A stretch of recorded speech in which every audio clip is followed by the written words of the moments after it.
This is an example of psoriasis. You can see that there's regular psoriasiform hyperplasia, where all of the reedy ridges extend to about the same length. There's also hypogranulosis, so a loss of the granular layer, and overlying confluent parakeratosis. Here you see clusters of neutrophils in the stratum corneum, and you can also see those clusters of neutrophils within the stratum granulosum. The epidermis does have mild spongiosis, but not to the level that you typically see in a spongiotic dermatitis, such as atopic dermatitis. The dermal papilla generally show vascular ectasia and chronic inflammation, and there's thinned suprapapillary plates, so the area above the epidermis or above the dermal papilla is often thinned. Within the dermis, there is minimal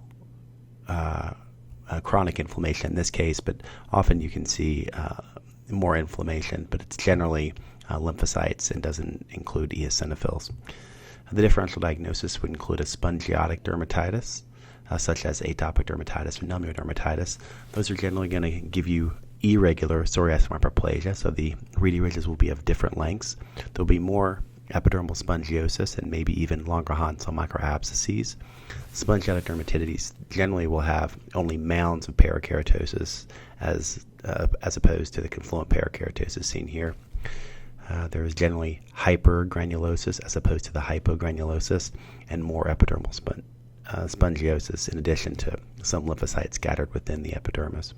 Within the dermis, there's generally perivascular lymphocytic infiltrate with scattered eosinophils. Another thing to consider, especially for board purposes, is a secondary syphilis. Secondary syphilis will give has clusters of neutrophils in the stratum corneum and also mounds of parakeratosis. The reedy ridges tend to have a tapered, pointed appearance, kind of like ice picks, and there is chronic inflammation with numerous plasma cells. The endothelial cells tend to be swollen or edematous, giving the vessels kind of a slit-like appearance, and it's often hard to find the dermal vessels. So again, this is psoriasis.